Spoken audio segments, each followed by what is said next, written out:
Hey everybody, my name is Paul Esden Jr., aka Boy Green. Welcome wherever you are watching. We're streaming live simultaneously on the Heavy on Jets Facebook page. We're live on my YouTube channel, and of course, we're live on my Twitter account at BoyGreen25. A couple of healthy reminders before we get going here. You see it on the scrolling ticker down below. I am Boy Green. You can follow me on all social media at BoyGreen25. BOY, green the color. 25. And also, again, if you're watching on YouTube, even if you're not, make sure you hop over to the YouTube channel, give the video a thumbs up, and hit the subscribe button. It makes a tremendous difference. Let's talk about this Jets-Dolphins game, and wherever you're watching, Facebook, Twitter, and YouTube, drop your questions and comments and observations on the game down below, and we will bring them up on today's show because we are a show of the people. Every single Jets game, after it's over, we come here live and bring it to you with the latest content, commentary, and what have you. So with that being said, again, you can get involved in our comment section. Tough loss here for the New York Jets. There's no question about it. A couple of notes and quotes before we get going here. There's no Jalen Waddle in this game. COVID situation. No Javon Holland, who's the promising safety prospect for the Dolphins. No Foley Fatukasi for the Jets. Same thing. Shaq Lawson, Tyler Johnson, inactive, interestingly. Ty Johnson coming off the 3-drop game, and then Shaq Lawson was just kind of a weird one. They also did not have George Fant in this game because of injury. And welcome back officially to Michael Carter and Bryce Huff, who made their returns after long absences. I'll say this. I will start off positive. Again, wherever you're watching, drop your questions and comments. Wherever you're watching, we'll get to them here on the show. A phenomenal first drive by Zach Wilson. May have been the best opening drive by the Jets all year long, quite frankly. You know, Zach Wilson looked accurate. He was hitting on those short to intermediate passes. Great play calling by Mike LaFleur, who I thought did a spectacular job. And they moved themselves right down the field. And, you know, the stats are fine and, nothing spectacular like 10 touchdowns and this picks and all this jazz. But he just seemed confidence. There was a bravado there from Zach Wilson. He looked incredibly comfortable in this Dolphins game throughout it, outside of the fact when he was getting all kinds of crazy pressure from that Dolphins defense. Again, protection was a major issue in this game. Some guy named Connor McDermott, he was the starting left tackle. No Mekhi Becton, obviously, and then no backup to him, George Fant, who had been playing exceptionally well. Not playing in this game. So the protection was an issue. And quite frankly, the wide receivers creating separation was an issue. A lot of those times that Zach Wilson had to eat a sack, the person he was intending to throw the football to was just not open. So there's not enough separation there from the wide receivers. I thought that was a big issue in the game as well. Again, we're going to go through my notes and quotes here. We'll answer your questions and comments, and let's talk about it as the Jets drop to 3-11. And they have 3 games left on the docket. That's against the Jacksonville Jaguars, the Buffalo Bills, and the Tampa Bay Buccaneers, not necessarily in that order. So we will see what happens there. Let's go to Braden first. Can't stop a nosebleed. Come on, D. Gosh darn it. Amen, Braden. The defense had moments in this game. The Ashton Davis pick. Shout out to Ashton Davis. He should have had 2 picks. Bryce Hall knocked the other one down. Some plays from that perspective. Brandon Eccles, pick 6. That's the first Jets pick 6 since the beginning of the year against Denver last year. So that was very nice. So defense had moments, but, when they needed to stop, more times than not, they didn't. I will say this. I'll give a piece of credit to Robert Saleh. With about 2 minutes and change to go, when it's 4th and 7, and again, the Jets are down a touchdown, he decides to punt. And I'm like, oh, boy, I don't know if I really agree with that. It's got to do or die here. You need a touchdown, man, to rely on that defense. To your point that had been inconsistent, I was like, Saleh, I'm not so sure, man. And credit to Saleh. He believed in his defense. His defense did give the offense another opportunity to make things happen. So shout out to Bryce Hall, who had the breakup on Devontae Parker on that slant on 3rd down. So major shout out to Robert Saleh for believing in his guys. But obviously, it's a tough loss to my pop. Tough loss. Absolutely. That's what it was. And, they were in this game. And the reason why I was somewhat delayed momentarily as we were coming live, normally it's almost instantaneous. As soon as the Jets or the clock rather goes zeros across the board, we hop on immediately. Now, the reason why is because I got to come up with a headline for this video and a description. Most of the time, unfortunately, the Jets have lost handily or won handily. It hasn't happened often enough. So I had to come up with a title. I was glued into this Jets Dolphins game, which is good news that they were playing a close, tight game that could have went either way. So that's kind of a nice plus. But so it took us a few seconds to hop on here before we could hit go live. Let's go back to Braden. I hate losing to the Dolphins. I will say I hate if it's a power ranking, and apparently this is different among people. To me, which is kind of crazy. To me, number one, I hate the Patriots the most. It's not even close. It's the Patriots, and then like the Dolphins and Bills are basically tied. Although the Bills have gotten a little arrogant lately with some of their winning. And so some of those Bills fans rub me the wrong way. But nonetheless, I mean, Patriots have been number one. But I've been talking to a lot of Jet fans recently saying, oh, no, Miami's much worse. Maybe it's back from the 80s, that rivalry. I'm not sure. But to me, it's still New England. But I do hate losing, quite frankly, to anyone for that matter. I am a sore loser, so I do not like losing in general. But, man, the Dolphins got to give them a lot of credit. Brian Flores, the running game, quite frankly. Duke Johnson, who was that? Mercury Morris out there? Who the hell was that guy running all over? No tackling. Like you would see a great tackle at the beginning of the game. Bryce Hall, good profile tackle, wrap up, takedown, drive the feet. I tweeted it out earlier, again, at BoyGreen25. I said, wow, that's the kind of tackle I'm going to show to every Pee Wee football league in history in the whole world. Like, hey, this is how you tackle. Unfortunately, I wish Bryce Hall could have showed that to the rest of his teammates because there was some questionable tackling happening on there, especially against Duke Johnson, who just ran buck wild, former Miami product, and now getting a chance to play for his hometown Miami Dolphins. So what the heck was happening there? Let's get to Robert Broadhead. Was it me, or did nearly every snap look low? I didn't really notice that in any of my notes, Robert, but Connor McGovern in general, coming into this year, I was kind of so-so on. I felt like the Jets could have upgraded, upgrade center, kick Connor McGovern to right guard. He has experience in that from his time in Denver. That's what I would have preferred. The Jets obviously had different ideas, but he's actually played pretty well this year, so I'll give a tip of the cap there. All right, there it is, the Jacob Brendan line. Oh, no, we suck again. Who's that, Rob Schneider? Yeah. Oh, no, we suck again. It's man. And I thought this was a real opportunity. A couple of things the Jets, by the way, accomplished in this. The Jets had never held a 10-plus point lead against anyone this season. That changed at the beginning of the game when they went up 10-0. So cross that one off the bucket list. And then number two, the Jets were the only NFL team this year that had not held a halftime lead over anyone. That also changed with the Jets having a lead in this one. So just kind of interesting fun facts there. And I really thought in the middle of the game, oh boy, man, maybe the Jets can create some momentum here. They can possibly beat Miami, who they were looking pretty good against early, and then they got Jacksonville next week. I'm like, boom, could have a 2-game winning streak. I haven't had that since last year, believe it or not. Those only 2 wins on the docket were back-to-back, Rams-Browns. So, but oh no, we suck again. It was not great. There's a little bit of a tease factor there for the Jets, but I really like how they competed, and I took a lot from the game, like Zach Wilson overall, when he wasn't getting all that extra pressure because the protection, like I said, was questionable. He was hitting those short and intermediate throws. The only one he missed that really rings out to me was the Jamison Crowder one near the end of the game. It was like third and change. He kind of, Jameson reached up for it, kind of doinked off his hands. And a couple of drops, obviously. Keelan Cole, a key third down drop in a drive earlier in the game. Bad drop. Jamison Crowder, same thing, another bad drop there. So, a couple of drops in this one. I hate seeing it. Hate seeing it. Michael Klein, no pressure on quarterback most of the game. That's right. Tua was barely pressured, quite frankly, if at all. It just was so inconsistent. And this Jets defensive line is supposed to be feasting. Quinnen Williams, who left the game earlier with that shoulder injury that's been nagging him the last couple of weeks. John Franklin Myers, $55 million man. Where the heck are you, man? Obviously no Carl Lawson. Obviously no Vinny Curry. We need edge rush, man.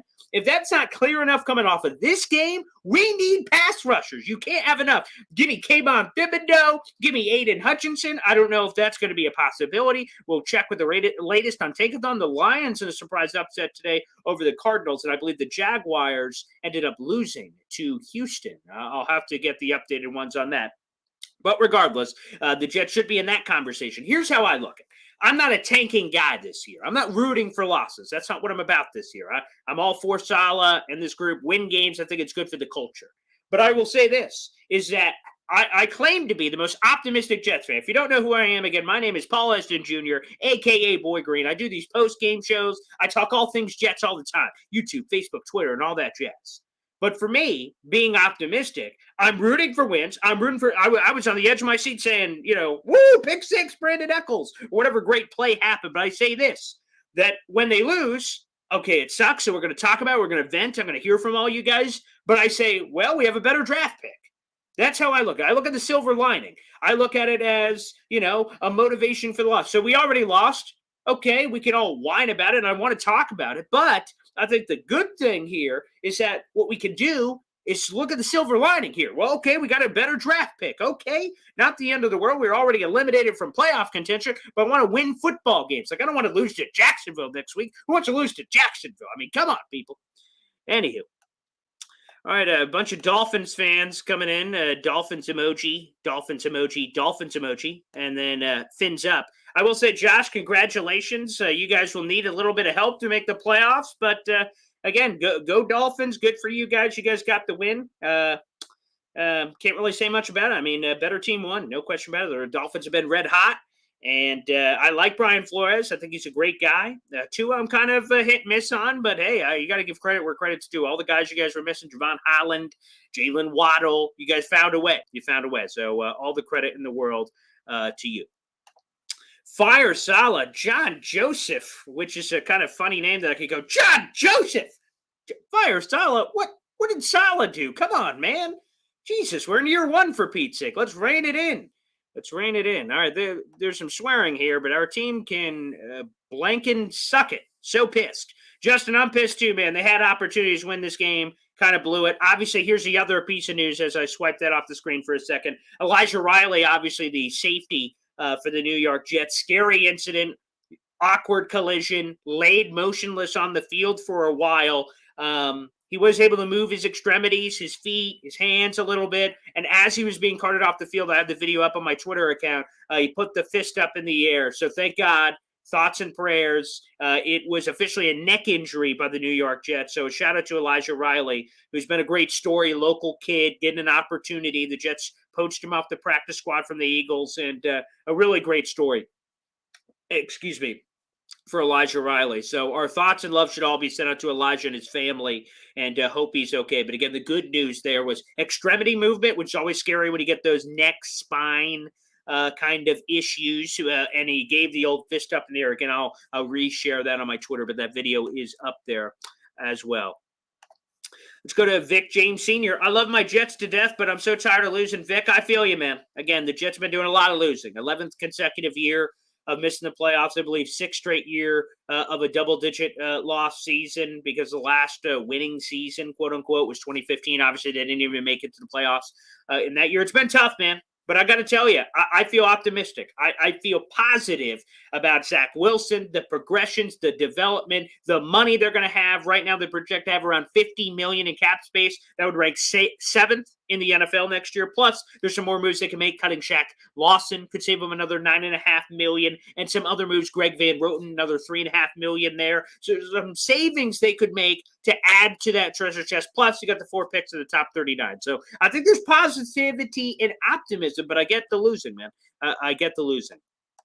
Let's also give another injury update here. Let's go back to Braden. Eccles is all right. Eccles kind of got banged up in the game, was able to walk off under his own power. So we'll keep an eye on that one. But Eccles, wow. Again, I got to give massive credit to Joe Douglas. The 2020 draft class looks like Garbaggio. Again, Becton's been out since week 1. Mims was a disaster. He left this game at some point due to cramping and then had a drop. That's not great. Ashton Davis been hit and miss. Good pick today, so shout out to Ashton for that. But Javar Zuniga, MIA. LaMichael Pirine, bust. James Morgan, bust. Cameron Clark, I mean, you have to say bust right now. Bryce Hall looks like a stud. Braden Mann, okay, you have a punter, I guess. But, you look at all those picks and you're like, yikes. But you look at the 2021 class, Michael Carter II looks okay. Elijah Vera Tucker looks good. Elijah Moore obviously looks really good. All those guys. Michael Carter looks nice. And then Brandon Eccles. The Jets did a couple of dart throws on day 3 of the draft. And Eccles was one of those dart throws. And boy, he showed some real chutzpah. So shout out to Eccles. He deserves some love. All right, this is a long one here. Oy vey, this has got to be the end of this D coordinator. This D line could not stop a nosebleed. Two scrap heap running backs gashing them through like Swiss cheese. No pressure or sacks today on Tua. Bright spot under severe pressure. Zach look okay. Mitch, I'm going to hide this so you can see my face, but I have it right here. Again, Mitch Weisenstein getting involved here on the postgame show. Again, wherever you're watching, a couple of shout-outs. Please take a few minutes to hit that thumbs up button. It makes a tremendous difference. And also hit the subscribe button on YouTube or wherever you're watching, whether it's Facebook or Twitter. Hit a like on the Heavy on Jets Facebook page, and please consider following me on Twitter at BoyGreen25. New York Jets content all day, every day. To get back to the question here, and wherever you're watching, by the way, drop your questions and comments on the game. We'll get to it throughout today's show. Back to Mitch here. There's a lot of people questioning Jeff Ulbrich. Again, I think there's a big personnel problem. There's obviously injuries. Again, you're without Marcus May. You're without Riley in the middle of the game. LaMarcus Joyner. So many injuries. I mean, Carl Lawson, Vinny Curry, Foley Fadukasi, obviously, that was a big run-stopping issue. Foley not being there, late COVID ad, that's unfortunate. Not trying to make excuses for Ulbrich, because I've raised the possibility of him being a scapegoat and potentially the Jets just washing their hands clean and moving on. It does not seem like, outside of something crazy, like what we saw with that 4-game stretch of like 175 points, if something like that happens again at the end of the year, okay, maybe. But I anticipate them keeping him and giving him another chance with better personnel. I think that's what's going to happen there. But it was embarrassing to see Duke Johnson, this kind of journeyman running back, just making crazy plays and running it all over the Jets. It was embarrassing. But I will say the Zach Wilson bright spot, to your point, that's what I took away. Is there was pressure. He was hitting those throws. It looked like that's something he worked on. Looked like something that was in his head. Like, hey, man, I'm going to complete these passes. And it was Mike Whitish at the beginning with a special sauce. I do an NFL show on heavy.com. It's on their YouTube channel. And someone asked me, what is Zach Wilson right now? And my answer to that question was Alex Smith with hydraulics, a little boop, boop, boop, boop, boop. So you have Alex Smith, the game manager, okay? Nothing really spectacular, but he can move and groove, but he won't be the reason that you lose games. But I think with the hydraulic aspect, as you saw it from Zach Wilson, oh my God, that 3rd and 6 where he broke 6 tackles, whoop, whoop, whoop, whoop.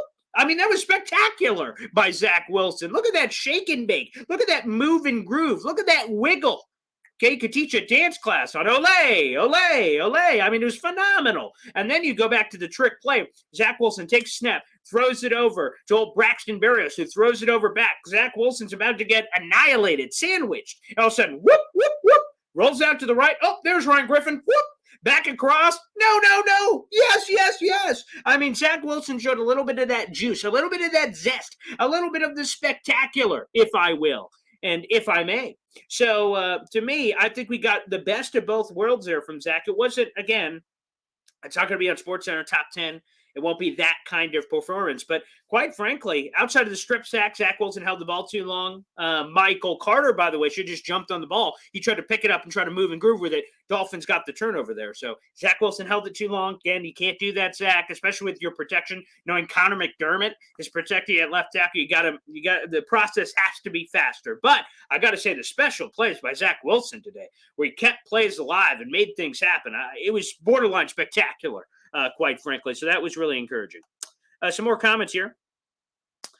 All right. Jets have a 2-quarter quarterback, have yet to see 4 solid quarters. I would disagree. I think last week, like Adam Archuleta on the broadcast kept saying, wow, Zach Wilson is worst game of the year. Did he see the New England first game, the ghost game, 4 picks everywhere? So don't think so. But last week, was it crazy awesome and all that? No. But he didn't have a turnover, and that was his first game without a turnover. And up to that point, it was 2 picks in 4 games. Now it's 2 picks in 5 games because he only had the fumble today, did not have an interception. I mean, you know what? I thought 4 solid quarters. Now, 4 solid special quarters, they win the game. No, that has not happened yet, obviously. There's just been kind of an up and down nature to it. But I don't know. I saw a progression from Zach Wilson. I don't feel like I'm just making stuff up. I try to keep it to you straight. I try to give you positivity and optimism when it's there, and I think it is clearly there with Zach Wilson. So, Richie B, I love you. You comment on my podcast and all this stuff, and I love it. But I'm going to be honest. I'm going to have to respectfully disagree there. And Justin Jets not going to win a single divisional game this year. Lovely. Yes, I saw the stat heading in, and now it's even worse. The Jets are 0-11 in their last, obviously, 11 divisional games. I mean, that's pathetic.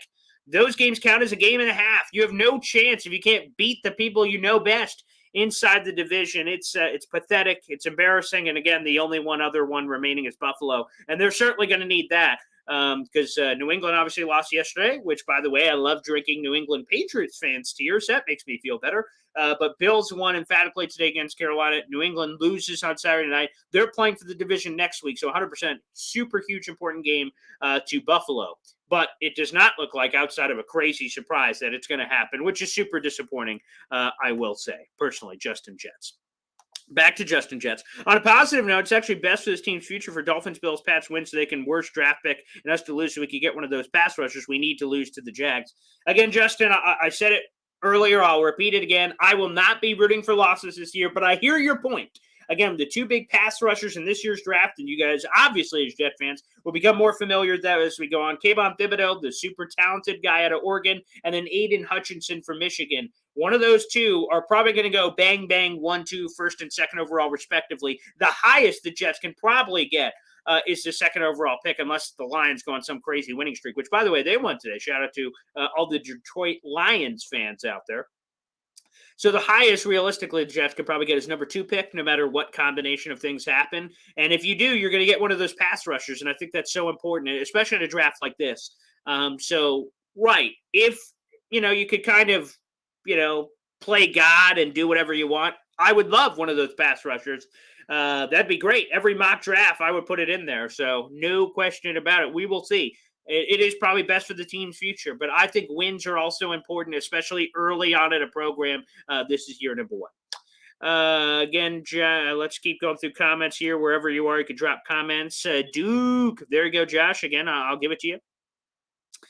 All right, let's go to Danger Cobra. Wow, that's a phenomenal name on YouTube. This is sickening. We were gifted a pick 6 and still lost. Pathetic. Yeah, the time of the game, I was yelling to my fiance, was in the room about it. Great play by Brandon. I mean, just stared right at the quarterback. Easy pick 6, bring it to the house. First pick 6 for the Jets since last season against Denver. That was exciting. But again, the defense overall. So you have that spectacular play, and then you just get the ball ran down your throat. So many missed tackles there on that, which goes to Mitch's point. So many missed tackles on the flip side. There was some great one-on-one tackles, but overall it was terrible. Let's keep going here. Yes, and again, I mentioned Elijah Riley. Our thoughts with Elijah Riley, who had a very scary incident, was laying motionless on the field initially, eventually got his extremities to return, brought a backboard out for him, carted him out very slowly out of the Hard Rock Stadium. But again, he put the fist up. I have that video out on my Twitter account, but thoughts with him, no question about it.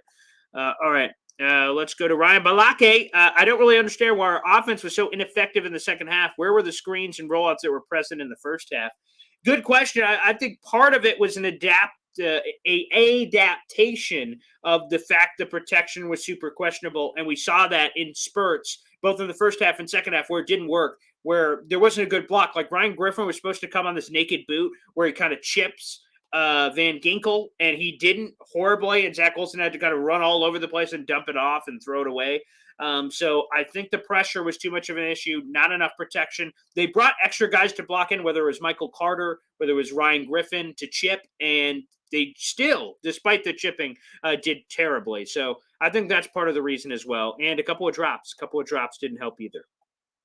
Let's go to Jay Spector on YouTube. The D-line is the worst part of this defense, and that's saying a lot because their linebackers suck as well. Probably the linebacker outside of C.J. Mosley is worse. Like, I like Quincy Williams, too. He brings a lot of chutzpah. But the D-line has been underwhelming. I will say that. They've been probably the most underwhelming part of this team this year. We thought they were going to be so good, and unfortunately, for a variety of reasons, they haven't been. So, yeah, it's been super underwhelming. I can't disagree. We always sucked. Run defense is trash. It certainly looked that way today, Mr. Danger Cobra. Boy, just inconsistent, questionable. And again, Duke Johnson. It's not Walter Payton back there. What the hell was happening out there? Refs are blind. D-line couldn't contain the run, but it was a good game. Those trick plays were great. 100%. Again, I love, and by the way, how have we gone this far in the show without talking about the greatest third down conversion in NFL history? Mike LaFleur, man. So it's third and like 30, right? Zach Wilson takes a pass, dumps over kind of Jameson coming across the middle. Dolphins defense converges on Jamison Crowder, and he starts to throw it, and Dolphin defenders are going, what the hell? And he throws it backwards, which is allowed. Of course, it's the equivalent of a lateral to Braxton Berrios, who catches it. Whoop, whoop, whoop, whoop. First, I mean, Mike LaFleur getting froggy out there. I know there was a lot of people that said, Mike LaFleur should be fired earlier in the year. This dude is feeling it. He has the sizzle. He has the zest. And wow, Mike LaFleur, that may have been, again, I try not to be too hyperbolic here, but that may be the greatest third down conversion in NFL history. I mean, seriously, that was fantastic. And a lot of the trick plays were just great.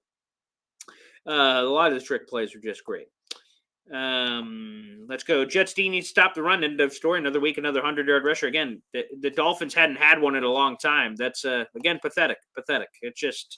You just need, to me, while there is a scheme aspect to it and there's a personnel aspect to it, I mean, there is a want to in the run game. There is a hustle factor. There is a fighting through your blocks kind of thing, and this defense is just too inconsistent in that ballpark. Let's go back to Justin Jets here. Linebacker, a key problem. When was the last time you seen a Jets linebacker stuff a gap? C.J. Mosley's done it a few times. Quincy Williams has done it a few times. But on any consistent measure, David Harris, maybe, and that's going too far back. I mean, they need a complete overhaul of their linebacking core. I think Quincy Williams at a minimum is brought back sub-package player. C.J. Mosley is a starter. The rest of it, blow it up. Blake Cashman, see ya.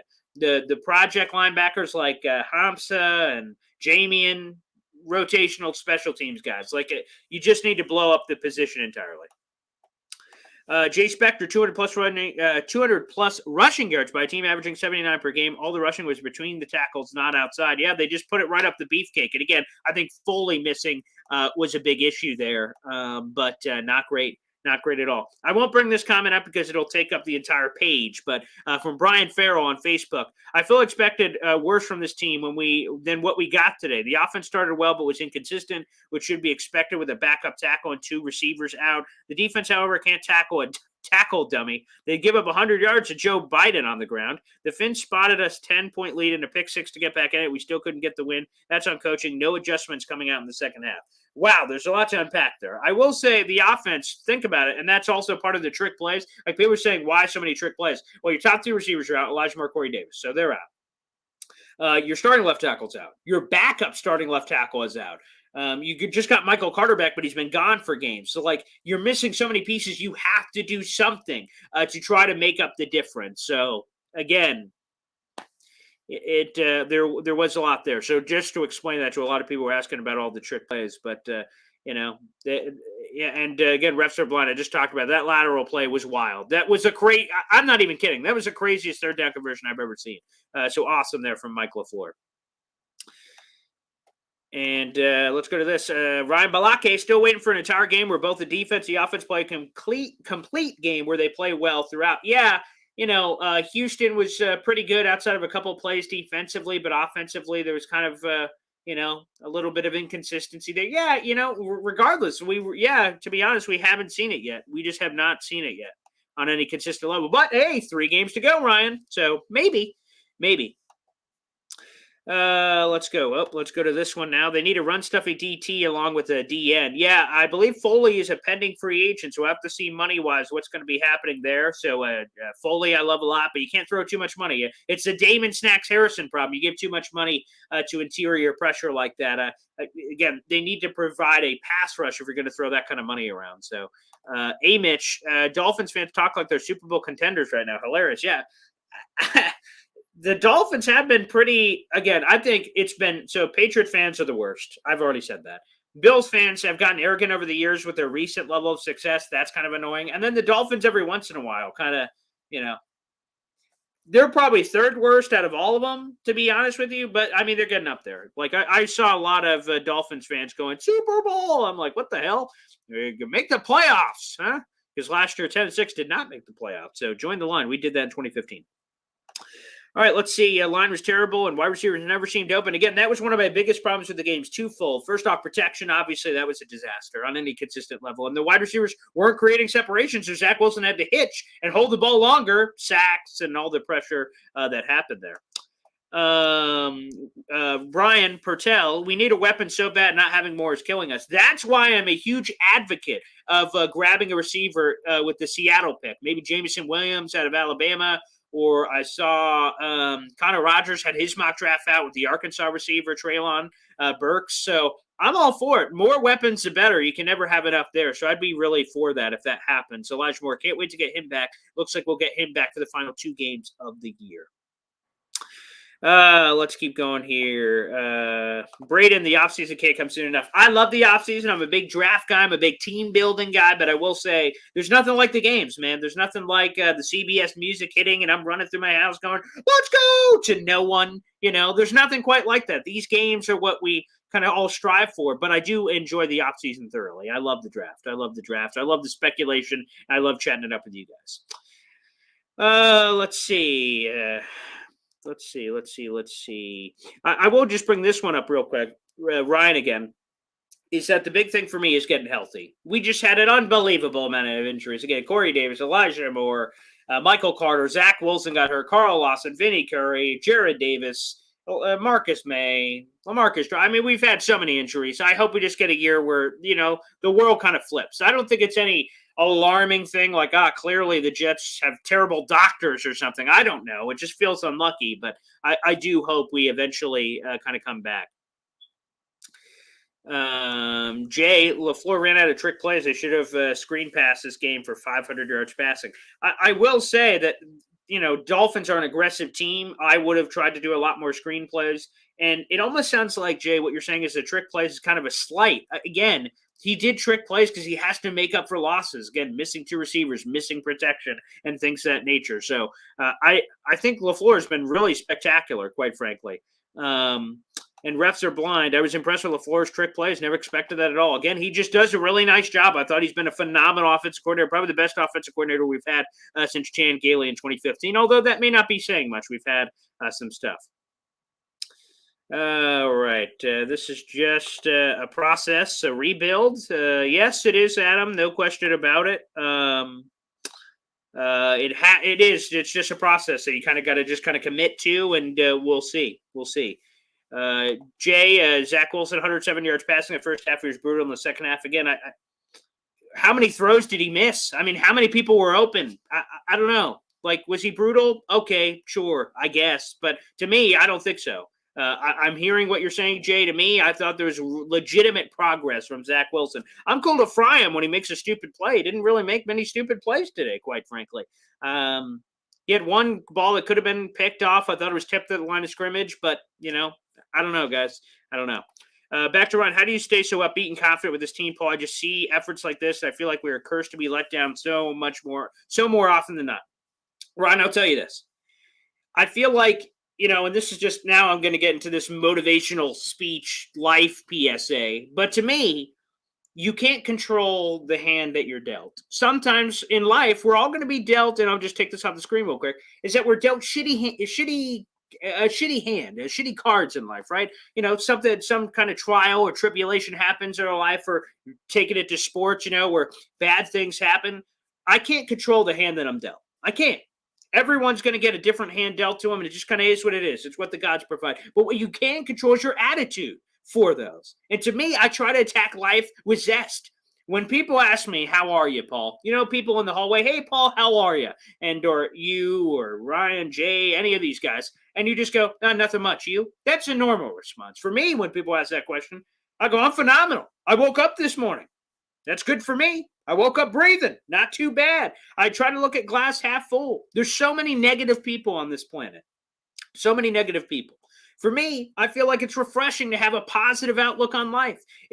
To me, every year, maybe I will be beaten down by this team eventually. I'm only 28 years old. I turned 29, right before the draft. So maybe with more years, maybe that's what some Jet fans will tell me, Paul, it'll happen to you. You'll just get beaten down with all these losses. And although I feel like I've experienced a lot of losses and heartbreak, but For me, I just try to maintain a positive attitude, an optimistic attitude that this can change. And every year we go to the offseason, I have a clean slate. I believe this is our year for the Jets. We can do it. This can happen. This can happen. This can happen.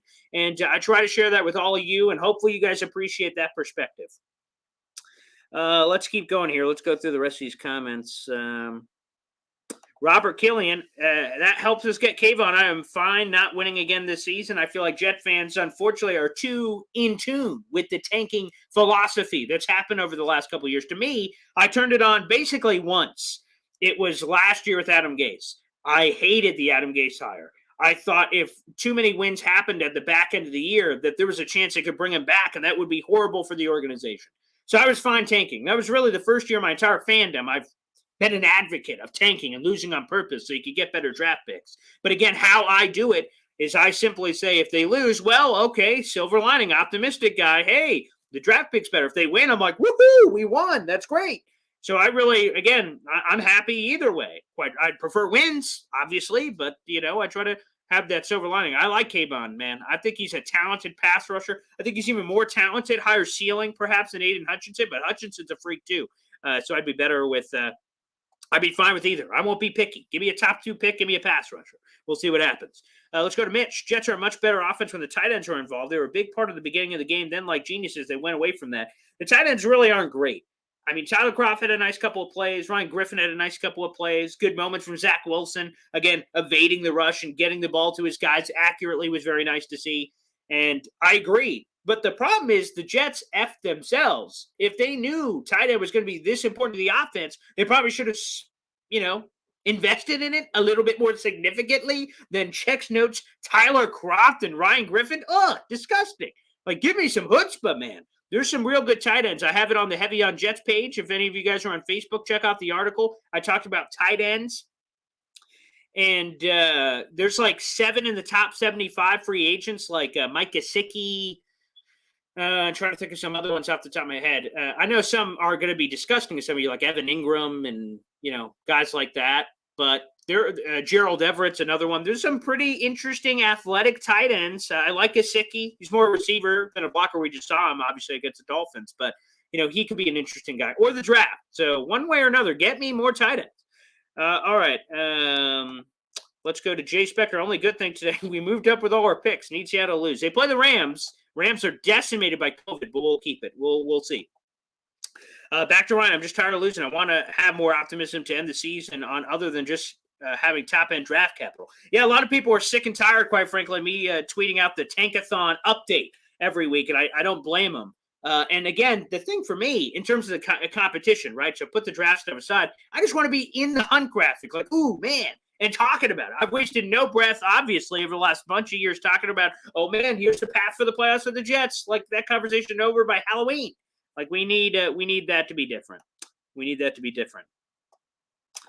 Mr. Maj, WTF is Becton. I'm guessing where the heck or something else. When is someone going to call him out? I'll say this. We'll see if Mekhi Becton comes back this season. I think there's a conversation for both sides. Me personally, I probably let him rest the rest of the year. I'd much rather have him fully healthy for 2022 than risk re-injury now. There's been a lot of questions about him from Rip Cimini, others that have questioned his motivation to come back to the game this year, his motivation to stay healthy and stay in shape and all those things. People have been calling him out, quite frankly. But it's time to kind of, put up or shut up, quite frankly. And we have to see. He's such an important piece to this team's future. So we'll keep an eye on it. There was a report. I did it for Heavy on Jets. Jeremy Fowler of ESPN. Mekhi Becton has been playing a, quote, Christmas time return. He said, and this came out this past week, that Mekhi was hoping to be back by Jacksonville. So Jacksonville's next. We'll see if that's indeed true or they're just going to pull the plug. So that was the report from last week. So keep an eye out for that if you hear it. Let's go back to Mitch. By the way, we better sign Braxton. Dude is a huge heart. He's damn good while bringing it big time every game. He is a pending free agent. 1,000% agree. Hashtag Pro Bowl vote for Braxton. What a great guy. What a great find by Joe Douglas. Major shout out to him. I think he's just kind of a do-it-all glue guy. He won't be expensive. I think his career earnings are hovering around $2.5 million throughout his entire career. So, I mean, we're talking about relative chump change here on the couch, but he's a glue guy I would like to see brought back. No question. Let's go to my old man here. Jets need to be more aggressive. Good players out there. Jalen Smith was sitting at home. He shows up and makes Jets better. Jalen Smith signed with the Giants practice squad this week. Maybe a brain drain situation since they're playing the Cowboys, but I like Jalen Smith, former Notre Dame Golden Domer. Love Jalen Smith. He could be a guy they keep an eye out for. Apparently, when he was a free agent released by the Cowboys, they did no homework on him in terms of actually bringing him in for a visit, which I thought was interesting. Let's see. Back to Jay Spector here. The cold drop was killer. Beautiful tightrope throw by Zach Wilson right in the breadbasket. Drop midfield. That was a drive killer. No question about it. So, was this the fifth or sixth? I'm losing count, Jay, on the rushing getting torched, but it's happened a lot. New England beat the crap out of us. Indianapolis beat the crap out of us. I mean, it's just, I don't even know. And then obviously this game. So, it is god-awful. All right, let's go through a couple more, and then we'll wrap up here. I can honestly say they're improving, beat the Jets next week, and will double last year's win total. Goal is to win a game next September and be relevant next season. Jason, I love the positivity, love the optimism. Hey, baby, beat the Jaguars, and hopefully you beat them convincingly. Nice to get a blowout win by the Jets. Some people may just want to win. I'll take a big win over Jacksonville, who, again, they just lost their head coach, Urban Meyer, to all the other controversy. You know, I think things are to be had there.